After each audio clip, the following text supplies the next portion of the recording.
अगर किसी के अंदर रेत के ज़र्रे के बराबर भी तकब्बुर होगा तो वो बंदा जन्नत में नहीं जा सकेगा। बेपनाह जो आपके मसाइल हैं वो आपके बोलने से शुरू होते हैं। ज़ना से भी ज़्यादा शिद्दत से जिस चीज़ को बुरा महसूस किया गया वो गीबत है।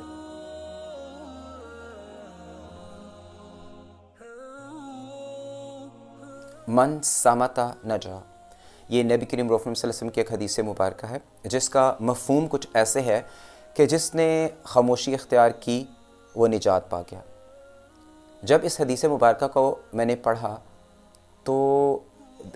पढ़ने में तो देखें सिर्फ 3 अल्फाज पर मुश्तमिल है, मन जिसने समाता खामोशी इख्तियार की नजा उसने निजात पा ली, लेकिन अपने मानी के एतबार से ये बहुत बड़ी हदीस है।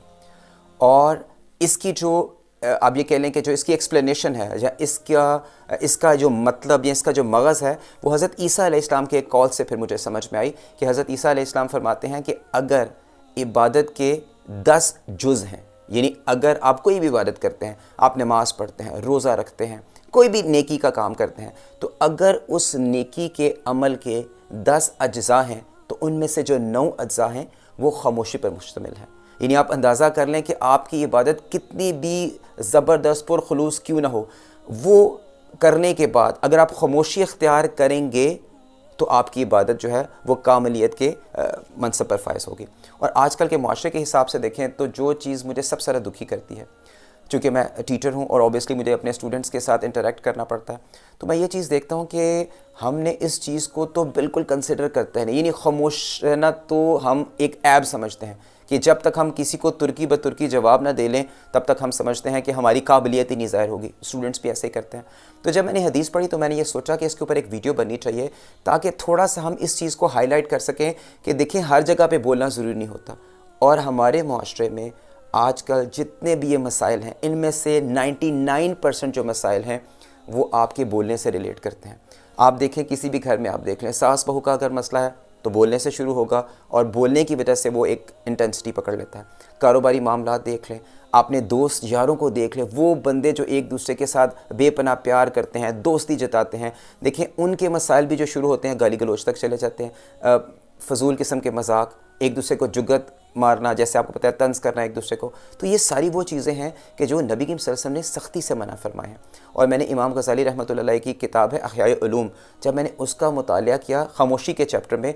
तो वो फरमाते हैं कि बेपनाह जो आपके मसाइल हैं वो आपके बोलने से शुरू होते हैं। अब मिसाल के तौर पर देखें, अगर हम बोलते हैं तो झूठ बोलने का अंदेशा है। झूठ कितनी तमाम बुराइयों की जड़ झूठ को करार दिया गया।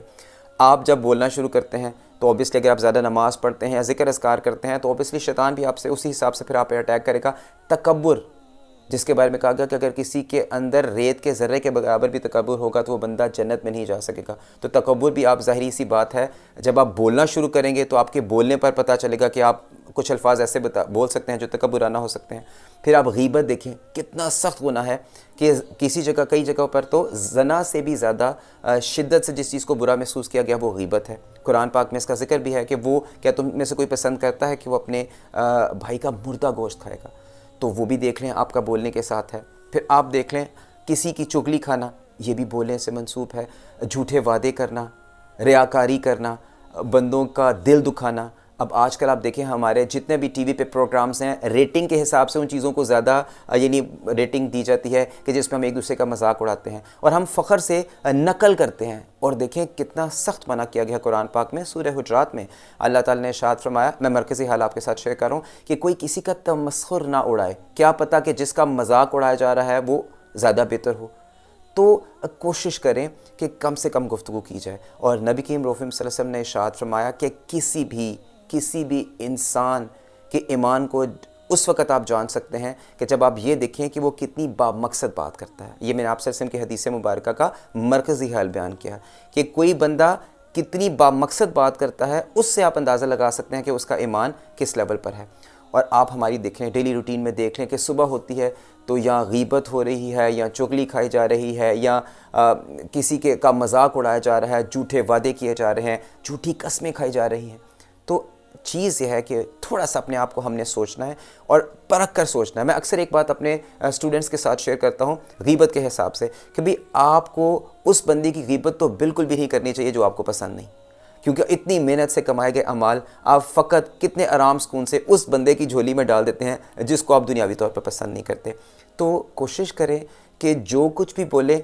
आप कोशिश करनी चाहिए। देखिए, कोशिश करने के लिए तो हमें कुछ ये नहीं, उसके लिए ख़ास एफ़र्ट करने की ज़रूरत नहीं। कोशिश करें कि जो कुछ बोलें नाप तोल के, सोच समझ के और बामकसद गुफ्तगू की जाए। हाँ, अगर आप समझते हैं कि फिर भी आपको ऑब्वियसली एक आदत पड़ गई है या बहुत ज़्यादा बंदे कई दफ़ा होता है कि आप बस बोलते हैं, बोलते ही चले जाते हैं, तो उसके लिए भी एक छोटी सी बात यह है कि कोशिश करें जब भी आप गुफ्तगू कर रहे हैं तो कहीं से भी उस टॉपिक के अंदर घुमा के, जिस तरह भी है, या तो अल्लाह ताला की हम्दो सना बयान कर लें, नबी करीम सल्लल्लाहु अलैहि वसल्लम पर दुरूद शरीफ पढ़ लें, या जो आप वसल्लम के सहाबा इकराम हैं उनमें से किसी का आप जिक्र करके, किसी वाक़े को शेयर करके उस अपनी महफ़िल को थोड़ा सा बेहतर बना सकते हैं। अल्लाह ताला से इस बात की तौफ़ीक मांगते हैं कि अल्लाह ताला हमें इस बात की तौफ़ीक अता फ़रमाए कि हम जो भी गुफ्तगू करें बामकसद करें, और ख़ुसूसी तौर पे घरों में सुकून की खातिर ये बहुत ज़रूरी है, बहुत ज़रूरी है कि अगर कोई बड़ा आपसे बातचीत कर रहा है तो अपने ऊपर जबर करके अपने आप को समझाएं कि आज आप अगर अपने किसी बड़े की बात को गौर से सुन रहे हैं तो मोर प्रोबेबली आपने भी कल कलां को बाप बनना है, आप पर भी जिम्मेदारियां पड़ेंगी। तो जो आप एक्सपेक्ट करते हैं कि अपने बच्चों से, तो खुदारा पहले आप अपने वालिदैन के सामने वो एग्जाम्पल सेट करेंगे तो फिर आपके बच्चे भी आपके साथ आपको के उसी तरह ओबीडियंट होंगे। और अपने स्टूडेंट्स के लिए मैं ख़ुसूसी तौर पर ये बात कहूँगा कि देखें, वो स्टूडेंट, वो बच्चा चाहे जितना मर्ज़ी लायक हो, जो अपने टीचर का अदब नहीं करता, अपने टीचर की रिस्पेक्ट नहीं करता, उसके हुक्म को नहीं मानता, तो वो ऑब्वियसली मेरे हिसाब से तो उसकी कामयाबी जो है, वो जितना मर्ज़ी मेहनत कर ले, वो कामयाबी की तकमील तक नहीं पहुंच सकता। हाँ, इसमें एक इशू बहुत ज़रूरी है जो मैं ख़ुद भी ऑब्ज़र्व करता हूँ उन टीचर्स के हिसाब से, कि वो टीचर्स जो कमर्शलिज़म में आ गए हैं, जो कि सिर्फ पैसे को ही सब कुछ समझते हैं, तो वो ऑब्वियसली जब आप पैसे के हिसाब से अपने बच्चों के साथ डील करेंगे तो फिर आप शायद बच्चों की नज़र में वो रिस्पेक्ट ना ले सकें। तो टीचर्स के लिए भी ये है कि आप जब बच्चों के साथ डील करें तो कोशिश करें कि कुर्बानी दें, क्योंकि जब तक आप अपने टाइम की कुर्बानी नहीं देंगे, खलूस के साथ बच्चों के साथ डील नहीं करेंगे, तो बच्चों से इज़्ज़त लेना तो मेरे हिसाब से बहुत मुश्किल है। इस दुआ के साथ कि अल्लाह ताला की ज़ात हमें हदायत के रास्ते पर रखे, अच्छे अमाल करने की तौफ़ीक अता फ़रमाए, बड़ों का अदब करने की तौफ़ीक अता फ़रमाए। और जब हम बड़ों का अदब करें तो ये चीज़ ज़रूर अपने ज़हन में रखें कि हम बड़ों का अदब इसलिए कर रहे हैं कि आप सल्लल्लाहु अलैहि वसल्लम ने इरशाद फ़रमाया कि जो बड़ों का अदब नहीं करता और छोटों से प्यार नहीं करता वो हम में से नहीं। वमा अलैना इल्लल बलाग। जज़ाकल्लाह।